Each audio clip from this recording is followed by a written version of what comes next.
दोस्तों, आप सभी ने कई भूतिया कहानियों के बारे में सुना होगा, जिसमें भूत प्रेत और आत्मा किसी को अपना शिकार बनाती हैं या तो फिर अपने होने का एहसास कराती हैं। आज हम आपको ऐसे ही भारत की सबसे डरावनी सच्ची भूतिया घटना के बारे में बताएंगे। विक्रम, जो जिला मेरठ उत्तर प्रदेश का रहने वाला है।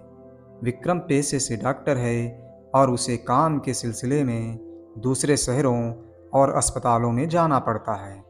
वैसे तो वो भूत प्रेत जैसी चीज़ों में विश्वास नहीं करता, लेकिन जब उसके साथ वो घटना घटित हुई तो वो इन सारी चीज़ों पर बहुत ज़्यादा विश्वास करने लग गया। कहते हैं ना, जब तक आप अपनी आंखों देखी और कानों सुनी वाली बात ना कर लो, तब तक आप किसी भी बात पर विश्वास नहीं करोगी। जब विक्रम के साथ यह सब कुछ हुआ, तब वह भी इन बातों पर विश्वास करने लगा। ऐसी क्या घटना घटी विक्रम के साथ? यह बात है, सन 2003 की दिसंबर का महीना था और बहुत ही तेज बारिश हो रही थी। तब विक्रम राजस्थान के एक हॉस्पिटल में पहुंचा। विक्रम को वहां एक ऑपरेशन करने के लिए बुलाया गया था। विक्रम लगभग सुबह के 2:30 बजे वहां पहुंचा। उसके वहां आने पर पता चला कि ऑपरेशन तो 2 बजे होना है, तो विक्रम वहां की कैंटीन में जाकर बैठ गया और कॉफ़ी मशीन से कॉफ़ी ली। विक्रम उस कैंटीन में अकेला था, उसके अलावा कोई भी आदमी वहां मौजूद नहीं था। विक्रम बैठ गया। लगभग 3 बजे उसे किसी के होने का एहसास हुआ। उसने पीछे मुड़कर देखा तो वहाँ कोई भी नहीं था। उसने फिर से अपनी कॉफ़ी ली और देखा, तभी उसके बालों में किसी ने ज़ोर से फूंक मारी। वह तुरंत अपनी सीट से खड़ा हो गया और घबराकर इधर उधर देखने लगा। वह सोचने लगा, ये सच था या फिर भ्रम।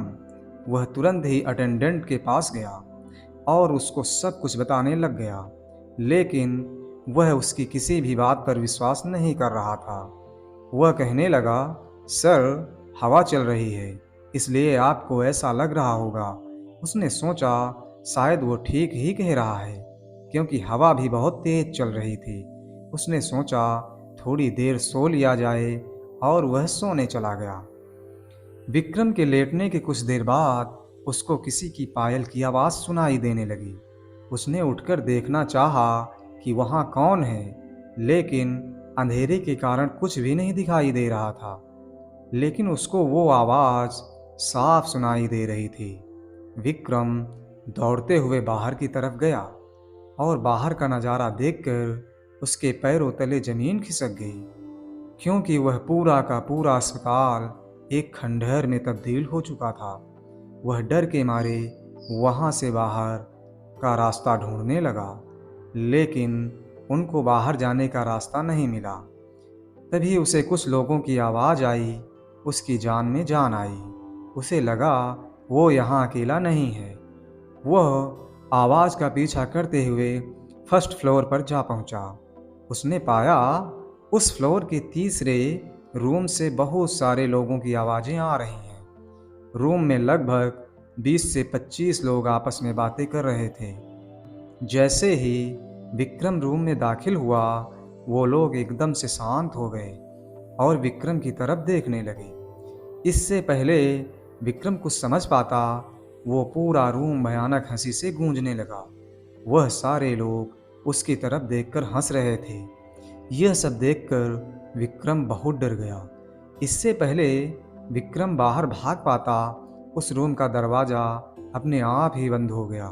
विक्रम ज़ोर ज़ोर से चिल्लाने लगा और दरवाजे को पीटने लगा।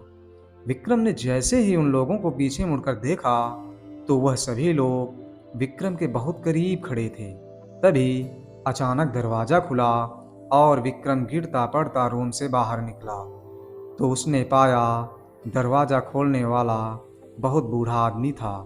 विक्रम उस आदमी के पैर पकड़कर चिल्लाने लगा, मुझे बचाओ, ये लोग मुझे मार डालेंगे। तो वो व्यक्ति बोला, बेटा, यहाँ तो कोई नहीं है। विक्रम ने दोबारा रूम में झांक कर देखा तो लाइटें जल रही थी और रूम में कोई नहीं था और वह पूरा का पूरा खंडहर दोबारा हॉस्पिटल में तब्दील हो चुका था। तो विक्रम ने सारी कहानी उस बूढ़े व्यक्ति को बताई। तब उस बूढ़े ने बताया कि जो आवाज़ आपको सुनाई दे रही है वह सब सही है। यहाँ पर अस्पताल बनने से पहले एक कब्रिस्तान हुआ करता था। कब्रिस्तान को ही तोड़कर इस अस्पताल को बनाया गया है, इसलिए यहाँ पर बहुत सारे लोगों को ये आवाज़ें सुनाई देती हैं। तब विक्रम तुरंत वहाँ से निकला और घर चला गया। वह आज तक उस रात को भूल नहीं पाया है। दोस्तों, बहुत सारे व्यक्तियों के साथ ऐसी घटनाएं हो जाती हैं जिन्हें भूल पाना संभव नहीं हो पाता। अगर आपके पास भी ऐसी कोई घटना घटी हो तो हमें कमेंट करके ज़रूर बताएं। वीडियो देखने के लिए आप सबका धन्यवाद।